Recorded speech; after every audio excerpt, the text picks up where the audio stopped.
In this video, we will discuss about relation between coefficient of linear expansion alpha, coefficient of area expansion beta and coefficient of volume expansion of gamma. ये topic जो है physics का thermal property of matter में ये relations हम find करते हैं। I hope so आपको ये कॉन्सेप्ट क्लियर होगा कि लीनियर एक्सपेंशन का ये फॉर्मूला होता है, एरिया एक्सपेंशन का ये फॉर्मूला होता है इंडिविजुअली, और वॉल्यूम एक्सपेंशन का ये फॉर्मूला होता है। इसका कॉन्सेप्ट ये होता है कि जब आप किसी सॉलिड को हीट करते हैं तो उसकी लेंथ में, उसके एरिया में और उसके वॉल्यूम में चेंज आता है। ये इंडिविजुअल था, लेकिन आज हम कंबाइंड स्टडी करेंगे क्योंकि कंबाइंड चेंज आता है। इसके लिए हमने एक ऑब्जेक्ट लिया है, या एक आप बोल सकते हैं एक सॉलिड है हमारे पास में, क्यूब। और क्यूब में देखिए लेंथ, ब्रेड्थ और हाइट आपस में क्या होता है, इक्वल होता है। तो चलिए आज हम तीनों में रिलेशन फाइंड करते हैं। तो सबसे पहले लीनियर एक्सपेंशन हम लेंगे और लीनियर एक्सपेंशन से ही हम सारे रिलेशन फाइंड करते हैं। सो देखिए ये रहा लीनियर एक्सपेंशन का फॉर्मूला, ये सामने ऊपर लिखा हुआ है, आप देख सकते हैं क्वेश्चन नंबर 1 में। अब हमें स्क्वायरिंग बोथ द साइड करना है ताकि हम इसका एरिया से रिलेशन निकाल सकें, और एक बार हम क्यूब करेंगे ताकि हम वॉल्यूम से रिलेशन निकाल सकें। तो हम जब स्क्वायरिंग बोथ द साइड करते हैं तो यहाँ से आपको एल स्क्वायर, एल नॉट का स्क्वायर और ए प्लस बी होल स्क्वायर मिल जाएगा। और देखिए आप उसको इस फॉर्म में लिखते हैं, लेकिन आप देखेंगे यहाँ पे ए आ गया और यहाँ पे ए नॉट और यहाँ पे ए, वो कैसे आया, इसको समझने के लिए आप थोड़ा सा ज्योमेट्री देखें। अगर आप इसका एरिया निकालते हैं तो लेंथ इंटू ब्रेड्थ, ये दिख रहा है सामने, दोनों इक्वल हैं, तो एरिया की वैल्यू भी क्या होगी, एल इंटू एल लिख सकते हैं, एल का स्क्वायर। ये वो एल है जब हीट देने के बाद चेंज आया था। जब हम इनिशियली इसको निकालते हैं L not into L not, तो एरिया जो हमें मिल जाएगा वो एल नॉट का स्क्वायर हो जाएगा। इसका मतलब एल नॉट स्क्वायर की जगह हम ए नॉट लिख सकते हैं और एल स्क्वायर की जगह हम ए लिख सकते हैं। तो वही हमने चेंज यहाँ पे करा है।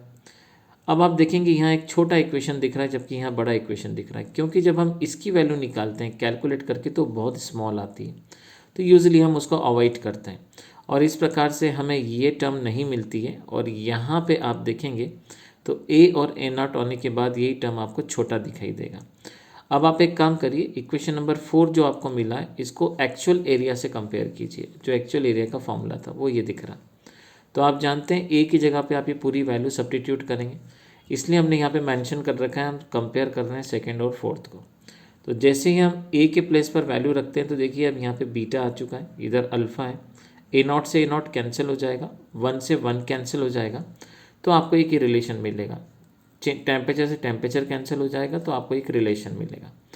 अब अगर आप इसका रेशो निकालते हैं, क्योंकि हमें रिलेशन ही पूछा है, तो अल्फ़ा अगर नीचे जाएगा तो रेशो आ रहा है 1:2, मतलब बीटा और अल्फ़ा में जो रिलेशन होता है वो 1:2 का होता है। तो अल्फ़ा में जितना चेंज आएगा उसका दुगना बीटा में चेंज आएगा, इससे हमें ये क्लियर होता है। अब एक काम करते हैं, दोबारा से लीनियर एक्सपेंशन करते हैं और वही इक्वेशन दोबारा से लिखेंगे जो आप देख रहे थे हमने यहाँ पे यूज़ करी थी, लेकिन इस बार स्क्वायरिंग करा था, इस बार हम क्यूब करेंगे ताकि हम वॉल्यूम से रिलेशन निकाल सकें। तो देखिए हमने इसका क्यूब किया, जैसे हम क्यूब करेंगे तो देखिए ये एल है यहाँ पर, तो ये क्यूब हो जाएगा और ये एल का क्यूब है, I repeat again that is again L. So यहाँ से आप देखेंगे तो A plus B whole cube का ये फॉर्मूला लग जाएगा, इसको क्यूब कर देते हैं, तो ये देखिए क्यूब का फॉर्मूला हो गया। अब आप देखेंगे तो यहाँ पे इस टर्म को और इस टर्म की वैल्यू बहुत स्मॉल होती है, हमने यहाँ नोट में मेंशन कर रखा है। तो देखेंगे तो ये वैल्यू बहुत छोटी हो जाएगी, इसको नेग्लिजिबल मानेंगे तो आपका जो फॉर्मूला होगा उसके अंदर आपको सिर्फ 1 दिखाई देगा और ये वैल्यू। तो देखिए ये रिलेशन आपको ही मिला। अब देखेंगे आप एल की पावर 3 की जगह आपको वी दिख रहा है और एल नॉट की जगह आपको अगेन वी नॉट दिख रहा है। इसका मतलब अगर हम फिर से देखें तो वॉल्यूम का जो फॉर्मूला होता है L into B into H, और आप जानते हैं एल एल एल सब इसके इक्वल है, मतलब एल की पावर 3 आपको यहाँ से मिलेगा। तो इस कारण से हमने देखिए इस एक्सप्रेशन को एल की पावर 3 को वॉल्यूम मान लिया, ये भी इनिशियल वॉल्यूम हो गया, और इस प्रकार से आपको इक्वेशन नंबर 5 मिल गया। अब आपको क्या करना है, जैसे आपने पहले कंपेयर करा था फिर से कंपेयर करेंगे थर्ड को और फिफ्थ को। तो हमारे पास में जो कंपेरिजन आ जाएगा ये रहा थर्ड का और ये रहा हमारे पास फिफ्थ का कंपेरिजन। तो देखिए हम जैसे ही कंपेरिजन करेंगे तो फिर से वी की जगह पे आप वैल्यू रखेंगे तो यहाँ गामा मिल जाएगा आपको, वी नॉट से वी नॉट कैंसिल हो जाएगा यहाँ पे। जैसे वी नॉट आप कैंसिल करते हैं यहाँ पे, सॉरी इस पॉइंट पे 1 से 1 कैंसिल होकर आपको ये रिलेशन मिल जाएगा।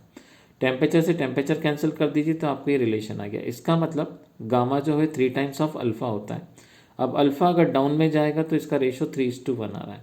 तो देखिए आपके पास में दोनों रेशो आ गए, लेकिन आपको तीनों रेशो निकालना है, इसलिए एक काम करें, इन दोनों इक्वेशन को आप डिवाइड कर दीजिए। तो देखिए हमने यहाँ पे डिवाइड करा है, सॉल्व करा है। 1 से 1 कैंसिल हो जाएगा, तो बीटा और गामा का जो रिलेशन है वो 2:3 आएगा, क्योंकि इधर अल्फ़ा भी कैंसिल हो जाएगा। तो इससे हमें ये समझ में आता है कि बीटा और गामा में भी 2:3 का चेंज आ रहा है। जब तीनों रिलेशन हम साथ में लिखेंगे तो रिलेशन ये निकल के आएगा 1:2:3। और इस प्रकार से हम देखते हैं कि जब हम लीनियर एक्सपेंशन करते हैं तो उसमें जो चेंज निकल के आ रहा है तीनों के बीच का रिलेशन वो 1:2:3 होगा। जब हम एक ऑब्जेक्ट लेंगे वो होगा एक क्यूब।